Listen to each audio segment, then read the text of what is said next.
తెలంగాణ పునర్నిర్మాణం మీ సేవలు ఎంతో అవసరం ఉన్నది అని చెప్పడానికి ఇవాళ మీ అందరినీ కలుసుకోవడం నాకు చాలా సంతోషం.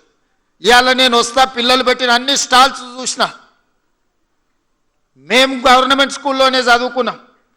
గ్రామీణ ప్రాంతం నుంచి వచ్చిన నేనేం కార్పొరేట్ స్కూల్లో చదవలే. ఈరోజు ఒక జిల్లా పరిషత్ మెంబర్ నుంచి తెలంగాణ రాష్ట్ర ముఖ్యమంత్రిగా 17 అంటే ప్రభుత్వ పాఠశాలల్లో మీలాంటి టీచర్లు చెప్పిన చదువుకొని ఈరోజు ఈ స్థాయికి వచ్చినాం. నాకు తెలిసి వేదిక మీద ఉన్న ముఖ్యమైన వాళ్ళు ఎవరు కార్పొరేట్ స్కూల్లో చదువుకున్న వాళ్ళు ఎవరు లేరు. అంటే టీచర్ల యొక్క ప్రాధాన్యతను, టీచర్లను చిన్న చూపు చూసే సంస్కృతి ఆలోచన మా ప్రభుత్వానికి లేదు. అదేవిధంగా మనందరం కూడా విశ్లేషించుకోవాలి. మనం ఎక్కడున్నాం, మనం ఎక్కడికి వెళ్ళాలి. ఈరోజు కొన్ని వివరాలు మా టీచర్లతో నేను పంచుకోదలుచుకున్నా.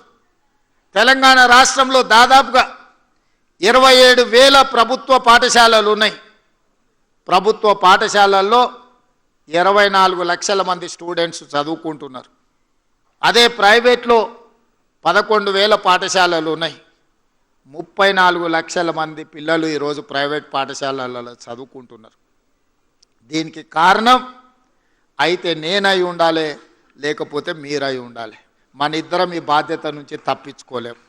అయితే రాష్ట్ర ముఖ్యమంత్రిగా, ప్రభుత్వంగా మీకు సరైన వసతులు, వెసులుబాటు, పిల్లలకు నమ్మకం, విశ్వాసం కల్పించే పని నా ప్రభుత్వం చేయకపోయినా ఉండాలి. ఒకవేళ అవన్నీ చేసినా అమలు చేయడంలో మీ వైపు నుంచి కొంత ఆలస్యమైన అయి ఉండాలి. ప్రైవేట్ స్కూళ్ళలో నేను ఈ వేదిక నుంచి గతంలో మాట్లాడితే కూడా నన్ను విమర్శలు చేశారు. మా గవర్నమెంట్ స్కూల్లో చదువుకునే టీచర్లు బీఎస్సీ, బీఎడ్, ఎంఎడ్ చదువుకున్న వాళ్ళు, ఎంఏలు చదువుకున్న వాళ్ళు ఉన్నారు. ప్రైవేట్ స్కూళ్ళలో ఎంతమంది అన్ని చదువులు చదువుకున్న వాళ్ళు ఉన్నారా? ప్రైవేట్ స్కూల్స్ కంటే మా గవర్నమెంట్ స్కూల్లో టీచర్లు చాలా విద్యాధికులు అని నేను అంటే ప్రైవేట్ స్కూళ్ళని అవమానించిందని చెప్పి కొంతమంది విమర్శించారు. నేను అవమానించలే, పోల్చి చెప్పిన. ఈరోజు కూడా నేను సూచన ఒక్కటే, ప్రైవేట్ స్కూల్స్ కంటే మా గవర్నమెంట్ స్కూల్లో ఉన్న టీచర్లు అత్యధికంగా విద్యాధికులు, బాగా చదువుకున్న వాళ్ళు, సమాజం పట్ల అవగాహన ఉన్నవాళ్ళు. ఏ గ్రామీణ ప్రాంతం నుంచి వాళ్ళు వచ్చిండ్రో అదే గ్రామీణ ప్రాంతాలలో ఈరోజు వాళ్ళు టీచర్లుగా పనిచేస్తున్నారు. సామాజిక బాధ్యత గుర్తెరిగిన వాళ్ళు. మరి వాళ్ళు సరైన విధంగా పేదలకు విద్య నేర్పాలి అని అంటే ప్రభుత్వం కూడా వాళ్ళకు కావలసిన కనీస మౌలిక వసతులను అందించాల్సిన బాధ్యత ప్రభుత్వానికి ఉన్నది. టీచర్లకు జీతాలు ఇచ్చి చేతులు దులుపుకుంటే సరిపోదు. స్కూళ్ళు ఊడవడానికి ఆయ ఉండాలి, గంట కొట్టడానికి అటెండర్ ఉండాలి, బాత్రూమ్లు గడగడానికి అవసరమైన మనుషులు ఉండాలి. టీచర్లదే ఆ బాధ్యత అన్నట్టు ఊడ్చే బాధ్యత టీచర్దే, గంట కొట్టే బాధ్యత టీచర్దే, బాత్రూమ్లు గడిగే బాధ్యత టీచర్దే అనే విధానం ఇది మంచిదా? హైలీ క్వాలిఫైడ్ ఎనర్జెటిక్ ఎనర్జీని మనం వీటికి వాడడం ద్వారా టీచర్లు నిజంగా చదువులు చెప్పేదానికంటే ఈ పనులు చూసుకున్న వరకే సగం సమయం అయిపోతుంది. అందుకే నేను రాగానే అమ్మ ఆదర్శ పాఠశాల పేరు మీద స్పష్టంగా నిర్ణయం తీసుకొని మీకు ప్రతి సంవత్సరం 130 కోట్లు అదనంగా సిఎస్ఆర్ ఫండ్స్ నుంచి స్కూళ్ళు ఊడవడానికి, తూడవడానికి, ఈ కార్యక్రమాలు చేయడానికి నేను నిధులు మంజూరు చేసిన. టీచర్లు కేవలం పిల్లలకు చదువు చెప్పడానికే చదువు మీదనే ఫోకస్ పెట్టాలి, పిల్లల్ని అర్థం చేసుకోవాలి, పిల్లల్లో ఉన్న నైపుణ్యాన్ని పెంపొందించాలి. అప్పుడే గ్రామీణ ప్రాంతాలు బాగుపడతాయి. పేదవాడు చదువుకున్నప్పుడే ఈ రాష్ట్రం యొక్క తలరాత మారుతుంది.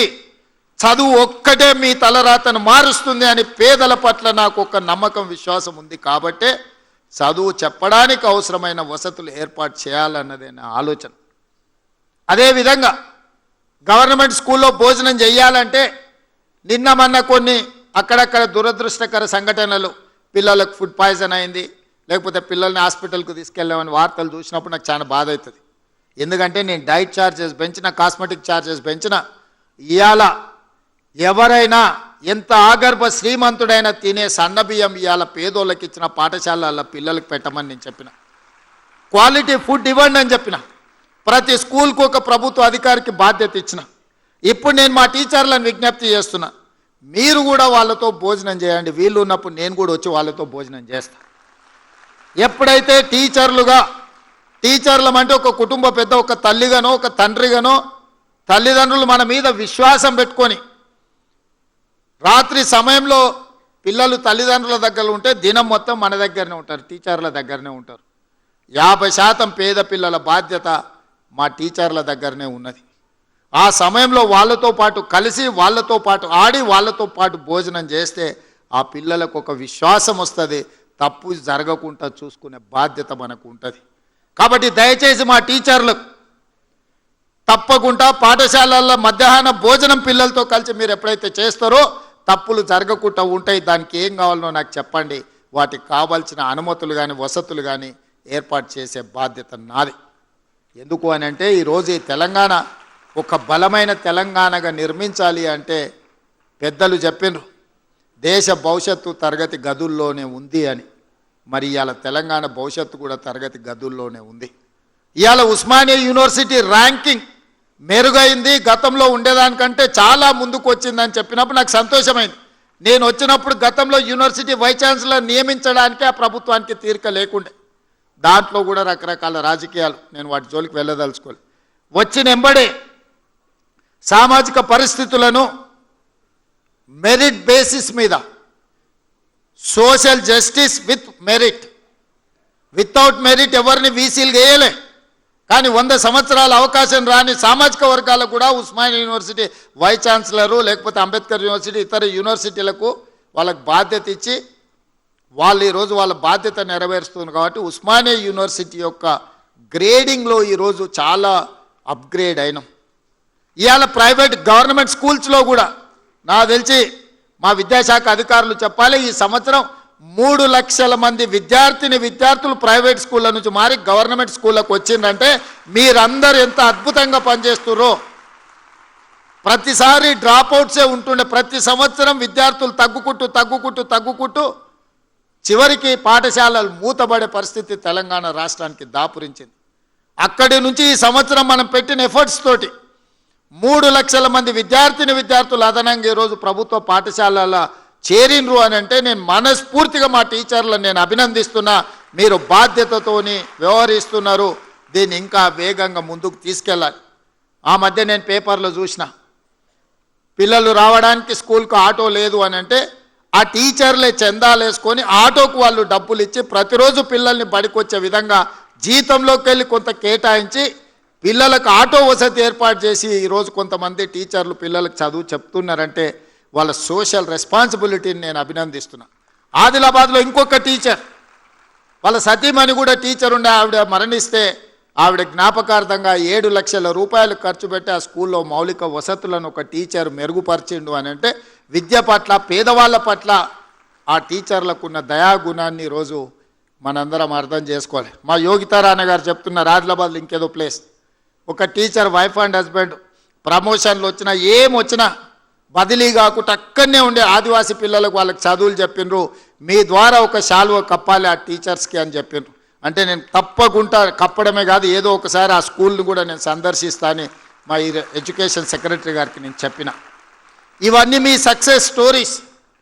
అక్కడో ఇక్కడో చిన్నయో పెద్దయో చెదురుమదురు సంఘటనలు జరుగుతాయి. 95% మనం ఎఫెక్టివ్గా పనిచేసినా 95% మంచి వాళ్ళు ఉన్నా 2% 3% అనుకోని తప్పిదాలు జరిగితే ఆ 2-3% మన శాఖకు మచ్చ తెచ్చిపెట్టే పరిస్థితి ఉంది. చాలామంది నాకు సూచన చేసిరు, most controversial subject education department, నువ్వు ఆ శాఖ ఎవరికన్నా ఇచ్చేసి అన్న వేరేది ఏదన్నా తీసుకో అని. అంటే నేను చెప్పిన లేదు, ఈ శాఖ నా దగ్గరనే పెట్టుకుంటా, కాంట్రవర్సీ అయినా పర్వాలేదు, ఏదో తేల్చుదామని నేను డిసైడ్ అయినా. మా అత్నూరు మురళి గారు ఉన్నారు, సార్ అన్నీ బాగానే ఉన్నాయి కానీ ప్రభుత్వ పాఠశాల అంటే 1వ తరగతి నుంచి చదువు చెప్తారు, నర్సరీ ఎల్కేజీ యూకేజీ ప్రైవేట్లో చదువుకున్నాక 1వ తరగతికి మన దగ్గరికి ఎందుకు వస్తారని ఆ సమస్య నాకు అర్థమైంది. అందుకే ఆలోచన చేసి మా ఎడ్యుకేషన్ కమిషన్, ఇంతవరకు ఎప్పుడు ఎడ్యుకేషన్ కమిషన్ లేదు తెలంగాణకి, first time education commission appoint చేసి ఇష్యూస్ని అడ్రస్ చేయడమే కాకుండా అక్నూరు మురళి గారు చేసిన సూచనల మేరకు ఈరోజు నర్సరీ ఎల్కేజీ యూకేజీ కూడా మనం తీసుకొని పేదలకు చదువు చెప్పాలి అన్న ఆలోచన ఈరోజు చేస్తున్నాం.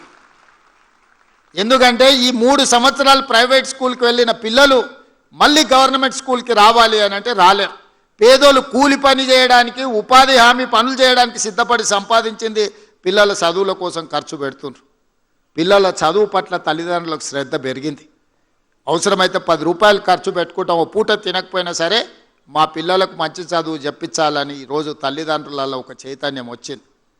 నేను అడుగుతున్నా ఈరోజు మా ఉపాధ్యాయులను, ఆ చదువు మనం చెప్పలేమా? ప్రైవేట్ స్కూళ్ళకి ఎందుకు పోవాలి వాళ్ళు పేదవాళ్ళని నేను అడుగుతున్నా.